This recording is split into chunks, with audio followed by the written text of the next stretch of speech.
Pourquoi est-ce que les résolutions ne fonctionnent pas? On vient de commencer une nouvelle année, tout le monde prend des résolutions. Puis la plupart du temps, ces résolutions-là, ils fonctionnent pas. Ça t'est déjà arrivé de prendre une résolution que t'avais déjà prise genre l'année d'avant? Ou même l'autre année d'avant? Tu sais, je comprends, la nouvelle année, c'est un moment propice à réévaluer où est-ce qu'on s'en va, où est-ce qu'on est. Je veux-tu avoir la même année que je viens d'avoir ou non? Je veux-tu faire des changements? Mais le 31 décembre à minuit, là, est-ce que tu deviens une nouvelle personne? Il y a une statistique qui dit que on garde en moyenne 95% des pensées qu'on a eues la journée d'avant. Si tu gardes exactement les mêmes pensées jour après jour, la réalité, c'est que c'est pratiquement impossible de changer. Ce qui va déterminer ta réalité, c'est tes pensées. Tout ce qui va se matérialiser dans ta vie a d'abord été une pensée que tu as créée dans ta tête. Autant ce qui est positif que ce qui est négatif. À quelques exceptions près, pour les affaires que tu n'es vraiment pas en contrôle, là, règle générale, c'est toi qui colle la shot. Si on pense au processus de changer, voici ce que ça implique. Pour avoir un nouveau résultat, tu dois avoir des pensées nouvelles. Pour avoir des pensées nouvelles, tu dois en créer des nouvelles, donc pas garder les mêmes que hier. Pis ça, là, c'est vraiment, vraiment difficile. Fait que le 31 décembre, au soir, pendant 23 minutes, tu t'assois, puis là, tu réfléchis à ce que tu vas avoir. Tu prends ça en note, c'est un petit papier, puis that's it. Tu fais quoi après? Tu retournes à ton ancienne programmation. Tout le monde fait ça. Pas besoin de te dire que c'est pas ça la solution pantoute. Voici ce qu'il faut faire. Au lieu de focusser sur ce que tu veux obtenir, ce que tu veux accomplir, tu dois focusser sur la personne que tu dois devenir pour accomplir puis obtenir ces affaires-là. Parce qu'en fait, c'est toi qui vas faire toutes ces choses-là que tu imagines dans ta tête. Tout part de toi. Puis l'humain il est un peu cave dans la vie. Il est motivé, basically, uniquement par deux affaires. Le plaisir, puis la douleur. Soit il va faire des actions qui vont lui éviter de ressentir de la douleur, right? Soit il va faire des actions qui vont lui donner du plaisir. Lequel des deux tu penses qui est le plus puissant? Qui est le plus magnétique? Mettons à l'école, là, t'avais-tu tendance à étudier à ton examen par peur d'avoir une mauvaise note ou pour le plaisir d'apprendre?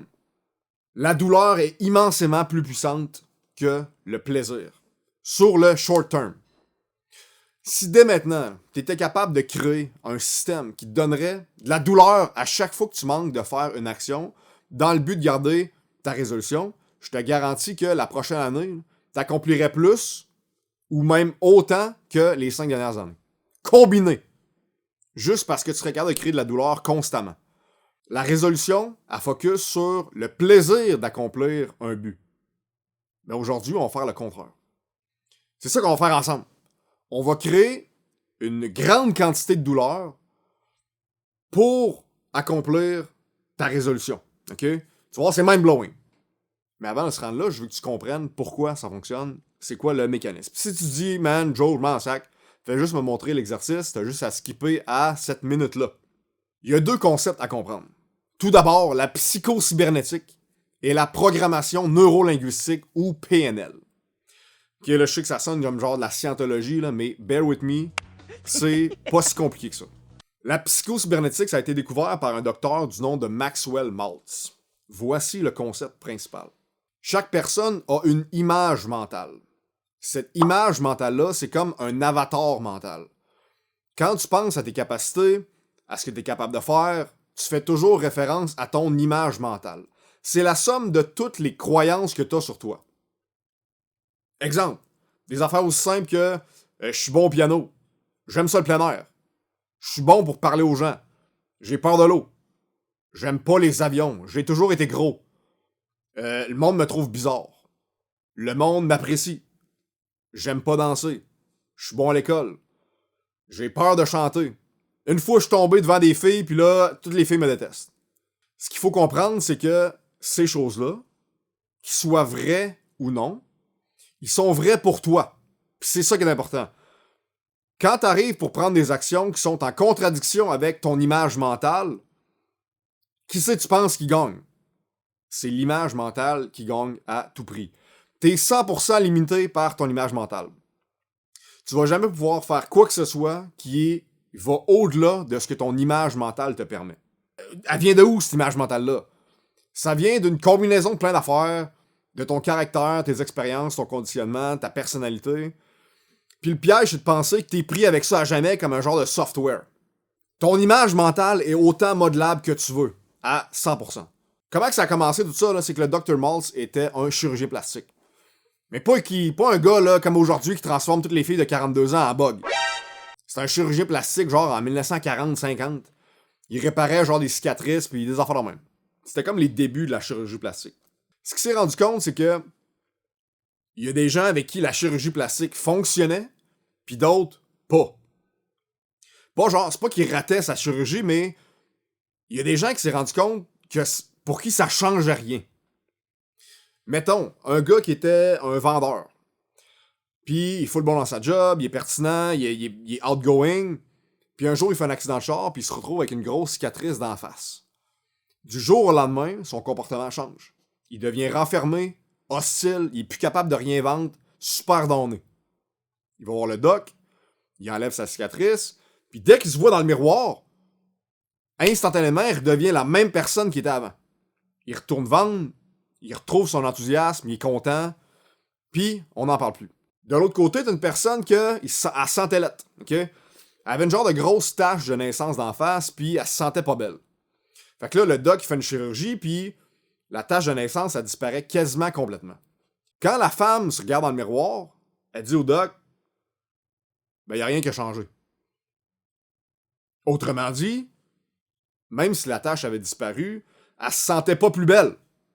Le problème, c'était pas la tache, mais la vision qu'elle a d'elle-même, ou de son image mentale. Maxwell Maltz disait que la plupart des gens ont besoin d'une chirurgie plastique, mais pas d'en face, dans leur image mentale. Le deuxième concept que je veux expliquer, c'est la PNL ou programmation neurolinguistique. La PNL, c'est comme de la psychologie, mais qui fonctionne. Avec la psychologie, tu vas peut-être réussir à découvrir d'où viennent tes problèmes, mais rarement comment leur enlever le pouvoir qu'ils ont dans ta tête. C'est exactement comment que la PNL a été découverte. C'est un gars qui était en stage en psychiatrie, puis il comprenait pas pourquoi les gens, dans l'asile, revenaient pas sains d'esprit à demander. Il s'est dit clairement que ça fonctionne pas ce qu'on fait, je vais trouver une manière que ça fonctionne. Gros résumé, là, mais c'est de même ça marche. La PNL, c'est comme l'art de penser. Comment organiser nos pensées, puis pas juste subir nos pensées. Quand tu comprends ça, tu peux devenir extrêmement efficace parce que tu peux carrément reprogrammer ton cerveau complet de la manière que tu décides. Maintenant que tu comprends mieux les deux concepts, on va maintenant passer à mon exercice qui est 100 fois mieux que de prendre des résolutions, puis c'est absolument vrai, je l'ai fait plein de fois. C'est basé sur une de mes traditions de Noël, ok? À chaque Noël, avec les enfants, on écoute le film Les Mopettes de Noël. C'est dans le fond la version mopette du conte de Noël de Dickens. Dans cette histoire-là, il y a un vieux gratte-scène qui s'appelle Scrooge. C'est vraiment un gros juif. Il est ultra avare, il a aucune charité, il déteste tout le monde, puis il déteste encore plus Noël. Mais là, cette année-là, à la veille de Noël, pendant qu'il est tout seul dans sa grande maison, tout fâché, il reçoit la visite du spectre de son ancien partenaire d'affaires qui est maintenant mort. Puis, il était autant pourri que lui. Dans le fond, son partenaire lui apparaît de l'enfer avec des chaînes pis tout. Puis, il se rend compte, dans le fond, qu'il a été condamné puis qu'il est maintenant en enfer. Puis il dit que c'est ça qu'il attend aussi s'il change pas son comportement. Puis là, son chum, il annonce qu'il va être visité par 3 fantômes. Le fantôme des Noëls passés, le fantôme des Noëls présents, puis le fantôme des Noëls futurs. Puis pendant qu'il se fait projeter dans son futur, là, il se met à battre triper pour vrai. Parce qu'il réalise que tout le monde va être content quand il va crever. Qu'il n'y a personne qui va venir à ses funérailles. À part des rapaces qui veulent genre un morceau de son trésor. Puis, basically, il va vivre une vie complètement misérable. Où est-ce que personne n'aime. Puis à un moment donné, là, ça clique. Ça clique en Moses parce qu'il voit sa tombe. Puis il réalise que c'est trop tard. Qu'il est déjà mort. Puis là, il devient tout confus. Puis là, il implore le fantôme d'y donner plus de temps. Il dit qu'il va changer. Puis il demande Est-ce que c'est obligé ce que je vois d'être le reste de ma vie ou est-ce que c'est juste une possibilité? Est-ce que c'est l'avenir ou est-ce que c'est juste un miroir de ce qui pourrait être l'avenir? Puis à ce moment-là, il réapparaît dans son lit, dans le présent, le matin de Noël. Il est fou de joie, il saute partout, il est joyeux, il se sent complètement renaître à nouveau. Parce qu'à cet instant-là, il réalise qu'il a le pouvoir de vivre sa vie totalement différemment que ce qu'il faisait avant. Puis il réalise qu'il a une nouvelle chance de vivre de la manière qu'il désire vraiment. Ben c'est ça qu'on va faire ensemble, mon chum, drette là. C'est malade. Toute la puissance de cet exercice-là repose dans dans ta capacité à visualiser, puis à vraiment connecter avec la douleur comme Scrooge l'a fait. Tu dois te mettre dedans, y penser intensément. T'es-tu prêt? On commence. Étape 1. Je veux que tu identifies les 2 croyances que tu as par rapport à toi-même qui t'ont le plus nui jusqu'à présent dans ta vie. C'est quoi 2 choses que tu as décidé de croire par rapport à toi-même qui limitent ton potentiel? Exemple. Je suis trop vieux pour commencer. Je suis pas bon dans tel domaine. J'ai jamais été capable de faire telle affaire. J'ai peur de parler devant les autres. Je suis pas quelqu'un d'intéressant. Je suis né pour un petit pain. Je vais jamais pouvoir partir d'ici. Je peux pas retourner à l'école. Je suis condamné à vivre comme je vis présentement. Je veux que tu en trouves 2 qui te pèsent sur le corps. Tu le sens, le poids sur ton corps. Prends une grande inspiration. Expire lentement et ferme les yeux. Il n'y a personne qui va écouter passivement. Tu dois faire l'exercice avec moi au complet, les yeux fermés. Je te watch! Maintenant, je veux que tu penses à tes 2 croyances limitantes que tu as dans la vie. Ces croyances-là qui t'ont vraiment freiné dans différents domaines. Imagine à quel point elle pèse sur ta vie. Ressens ce poids sur ton corps. Demande-toi, quelles sont les conséquences d'avoir ces croyances-là? Qu'est-ce que ça t'a coûté dans le passé? Qu'est-ce que ça te coûte aujourd'hui, dans ta vie? Sois honnête avec toi-même.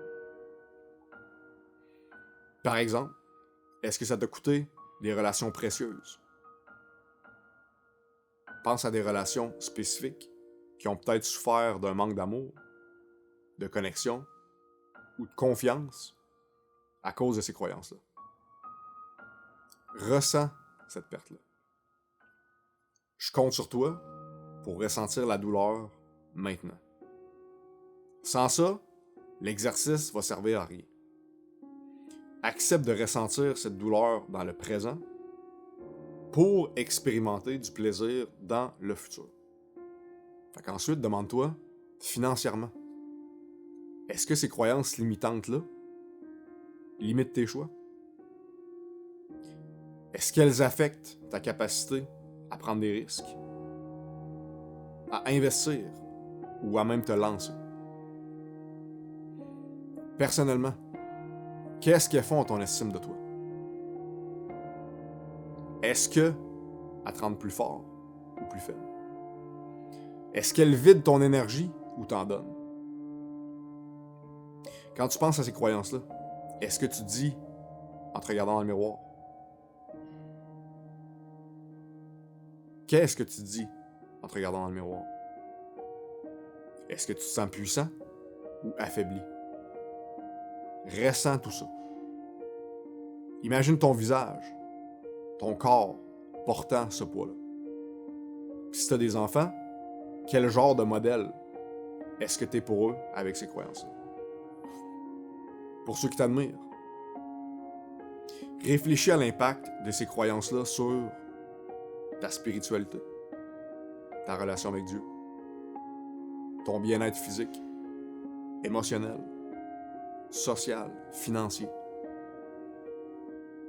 Maintenant, prends tout ce poids-là, toutes ces limitations-là, puis projette-toi dans le futur. Je veux que tu te projettes 5 ans dans le futur, en emportant avec toi toutes les émotions limitantes, les expériences douloureuses, puis les obstacles que ces croyances-là vont créer au fil des années. Imagine-les s'empiler, comme une grosse boule de neige qui grossit encore et encore, t'écrasant de plus en plus. T'es maintenant 5 ans dans le futur.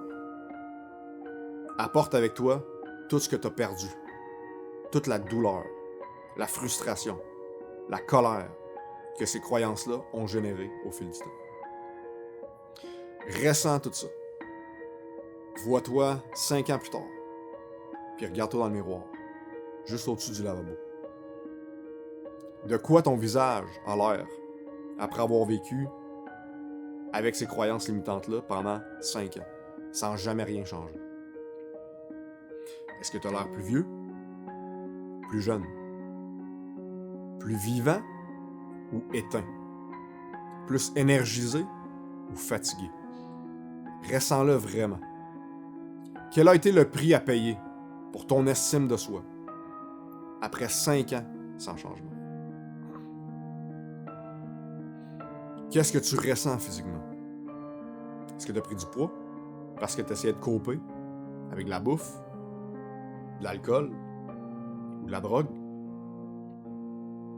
Ton énergie et ta flexibilité, est-ce qu'ils ont diminué? Dans ton travail, es-tu allé aussi loin que tu aurais pu? Ou est-ce que tu as manqué les opportunités qui t'ont coûté cher? Ressens le coup. Imagine 5 longues années perdues à subir ces limitations-là. Combien de relations ont souffert ou se sont terminées à cause de ça? Combien d'opportunités financières est-ce que tu as manqué? Ressens cette douleur profondément. Maintenant, avance 10 ans dans le futur. Emporte avec toi 10 années de déception, une décennie d'échecs, s'empilant les uns sur les autres. Ressens toutes les limites que ces croyances-là t'ont imposées. Alors regarde-toi dans le miroir après 10 ans. Est-ce que tu te sens plus vieux ou plus jeune? Ton corps est plus lourd ou plus léger? Te sens-tu plus fort ou plus faible? Est-ce que ta posture est droite et fière ou voûtée? Qu'est-ce que tu te dis en te regardant après une décennie à vivre ainsi? Ressens tout ce que tu as abandonné émotionnellement. Connecte avec l'émotion. Combien de frustrations est-ce que tu as accumulé? Combien de choses que tu as pas osé faire? Combien de douleurs est-ce que tu as vécu à cause de ces croyances insignifiantes? Ça a été quoi le prix dans tes relations? Est-ce que tu as abandonné l'idée d'avoir la passion que tu mérites d'avoir? Qui est-ce qui est encore dans ta vie? Qui est-ce qui est parti? Qu'est-ce que tes amis pensent de toi? Qu'est-ce que tu penses de toi-même? Spirituellement, où est-ce que tu en es? Physiquement, comment tu te sens? 10 ans. Financièrement, qu'est-ce que tu as perdu? Émotionnellement, qu'est-ce que tu as sacrifié? Ressens la douleur. Maintenant, avance encore plus loin.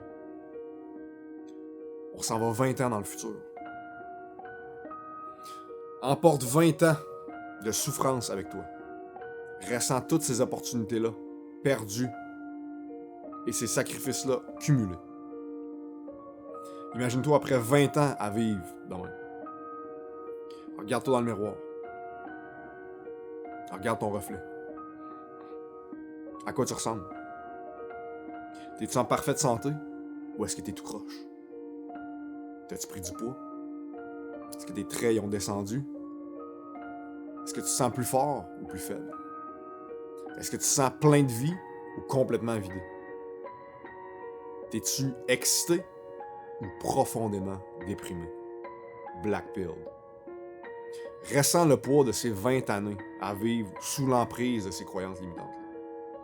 Quel a été le prix dans tes relations, dans ta carrière, ta santé, tes finances, tes expériences? Qu'est-ce que tu n'as pas tenté à cause de ces croyances-là? Quel rêve est-ce que tu as abandonné? Combien de moments est-ce que tu as manqué avec ta famille? Dis-toi maintenant, est-ce que ça valait vraiment la peine? Ressens la douleur. Rends-la réelle pour toi. De voir toutes les pertes puis tous les sacrifices que ces croyances-là t'ont coûté. 20 ans. Ressens profondément tout ce que tu as laissé passer. Puis maintenant, arrête-toi. Ressens cette douleur pour comprendre qu'il est temps de changer. Puis si tu vis de cette façon-là pendant 20 ans, demande-toi, es-tu prêt à accepter que ça soit ton destin? Si la vision est assez douloureuse pour te pousser à t'engager totalement, à jamais vivre de même, alors ton cerveau va commencer à changer tes croyances. Sinon, continue à travailler dessus jusqu'à ce que la douleur devienne assez réelle et insupportable. Pause la vidéo si tu as besoin. Je veux vraiment que ça devienne douloureux, sans la grosseur sur tes épaules. Fais tout ce qu'il faut. Pose-toi les bonnes questions. Ressens la douleur.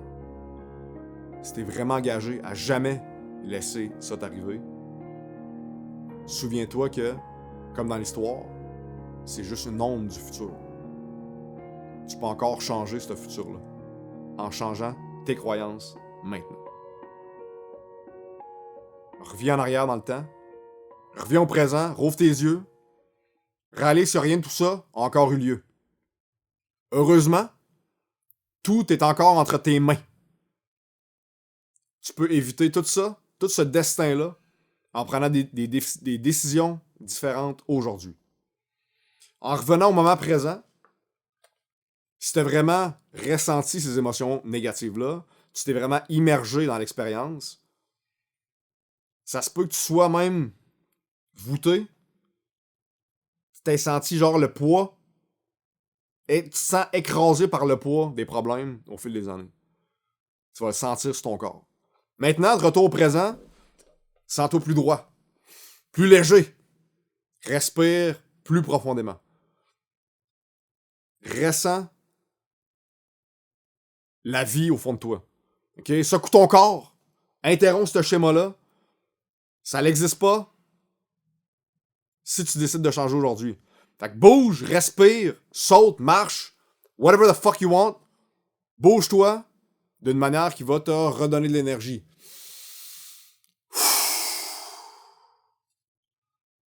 Souvent, de changer ta physionomie va changer aussi ton état d'esprit quasiment immédiatement. Fait que reprends ta position, reviens à toi, parce que c'est à toi d'agir maintenant. C'est maintenant que ça se passe.